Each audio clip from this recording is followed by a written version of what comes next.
This nightmare for Carnival passengers comes just over a year since the Costa Concordia became the largest passenger ship ever to capsize. That accident, of course, turning deadly. Some 4,200 people on board rescued in those waters. Tonight here, we're back on the scene. Why is the ship still lying on its side all these months later? And have we learned anything to make passengers safer? Dan Harris went back to Italy to find out. It was one of the largest, costliest, and arguably most infamous cruise ship disasters since the Titanic. The kids, go. The Costa Concordia, a 15-story luxury liner which ran aground off the coast of Italy on Friday the 13th of January 2012, killing 32 people. But in the last 13 months, as the story has faded from the headlines, what has happened to the man they called Captain Coward, blamed for causing the crash and abandoning ship? To the passengers who barely escaped? And what about the massive ship itself?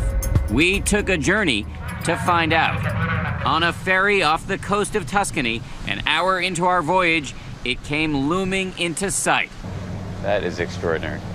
A 60,000-ton behemoth beached in pristine, environmentally sensitive waters.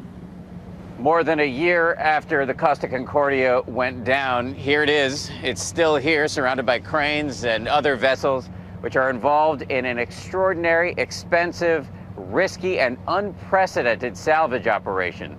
The plan is deceptively simple: to turn this hulking mass of steel upright and simply float it away. It is an audacious plan. They are welding a series of enormous buoyancy tanks to one side of the boat, which will be used to rotate it upright. It will land, they hope, on an enormous steel bed and then be floated to the surface and towed away to a scrapyard. It could cost more than $500 million, and it might not even work. It is a far cry from the ship's heyday. Before she was rusting and rotting, she was a glittery showpiece with more than 18 restaurants and bars.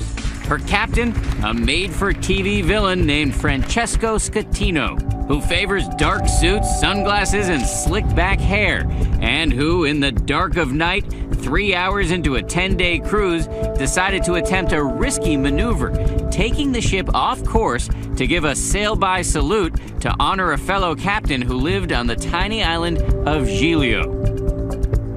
But the ship came too close and hit an underwater rock. For an hour, as panic set in, the crew told the 3,200 passengers to return to their cabins, that it was just a minor technical problem. By the time Captain Schettino got around to issuing the abandoned ship order, the vessel was in chaos, with people pushing one another to get onto the lifeboats, and some of them jumping to their deaths. Lynn Kalin from Seattle documented the confusion. Because we were literally in pitch black on this huge ship, and no one had any directions whatsoever. It was total chaos. Members of the Ananias family from California were among the last off the ship. We knew that this was the end for us. We told our daughters that, go ahead, our life, we've lived, save yourselves. And they told us, no, we go as a family. Meanwhile, Captain Schettino was long gone. He later said he tripped and fell into a lifeboat. A Coast Guard official was recorded screaming at the captain to go back and help. Damn it, he said, go back on board. There were heroes that night, including the people of Giglio Island. On that terrible night, many of the passengers and crew jumped into these frigid waters and swam over to these rocks, where they were tended to by complete strangers who live in this little port village. The mayor, Sergio Ortelli, made an extraordinary decision. You ordered people to open up their homes and businesses to the survivors. Why did you do that? Some of them were soaking wet and frightened. Many of them were elderly, he said, and many of them children. Giuseppe Modesti still cries when he recalls the night when the town opened its arms to the wet and the wounded. It's tough for you to talk about, emotional. My mind goes back to that night, he said, and the emotions from those days return. In the immediate aftermath, the island was flooded with family members like Kevin Rebello, who we met as he was looking for his brother Russell, a waiter on the Concordia. My instinct says he's somewhere around. I hope he's alive. 4 weeks ago, Giulio once again hosted survivors and victims' family members for the 1-year anniversary. Kevin Rebello was there, his brother still missing and now counted as one of the dead. For us, it's very important to have a body to take him home. For me and for my family, it's very important. There was a procession and later a minute of silence at the exact moment, 9:45 p.m., when the Concordia ran aground. 32 lanterns carrying messages for those who did not survive. There's still a lot of not understanding why we survived and other people didn't. And that is something that's very, very hard to live with.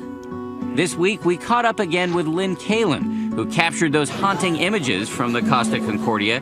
She says watching this latest cruise ship crisis unfold in the Gulf brings it all back for her. It brings back the memories of the night when we literally went over on the cruise ship. I feel so sorry for those people because I know what it's like being stuck on a cruise ship and not being able to get off. One of the major ongoing frustrations for the survivors, lawsuits against Carnival Cruise Lines, which owns the Costa Concordia, are unlikely to go far. Maritime law is not generous to victims of disasters. The most you can probably collect for wrongful death or severe injury, roughly $60 grand. Lynn Kalin collected just over $9,000. It definitely doesn't cover the stress in our going to psychiatrists and things like that, and all of our belongings on the ship, and we're still living with it. I haven't slept one good night since the accident. My girls have had nightmares. One of them is saying that she's at an angle, like at a tilt, constantly in the dream. So what has become of the man who is allegedly to blame for this accident? Captain Scatino is at his home near Naples under court orders. Since the crash, he's been publicly defending his actions. Lei non crede di aver commesso un crimine? Assolutamente no. Calling himself a hero, blaming his subordinates, and saying he has no regrets. Io rifarei quello che ho fatto, visto? And here's the kicker. He is now suing the cruise company to get his job back. Io ho fiducia in tutte le persone che stai guidando questo caso. Lei si sentirebbe ritornare su una crociera, comandante? Certamente sì. That comment drives Lynn Kalin up a wall. I don't understand how someone that has done what he has done could even consider him working for the industry ever again. Get the kids, go, go. He didn't know what was going on with us. We have children, you have babies, and he's the first person off the ship. Where was his compassion for us? In weeks, a judge is expected to announce whether there's enough evidence to indict Scatino on manslaughter, causing a wreck, and abandoning ship. The man they call the Chicken of the Sea may be looking at life behind bars. Meanwhile, after a series of delays, salvage crews hope to be able to remove the Costa Concordia from her watery resting place this September. For those whose family members died, however, the losses will remain incalculable. In the months after the Costa Concordia disaster, the cruise industry facing a huge image problem. New bookings dropped, cancellations skyrocketed, and Carnival and other cruise line operators had to cut their rates to attract new passengers. Many asking tonight, will the same thing happen now after the triumph?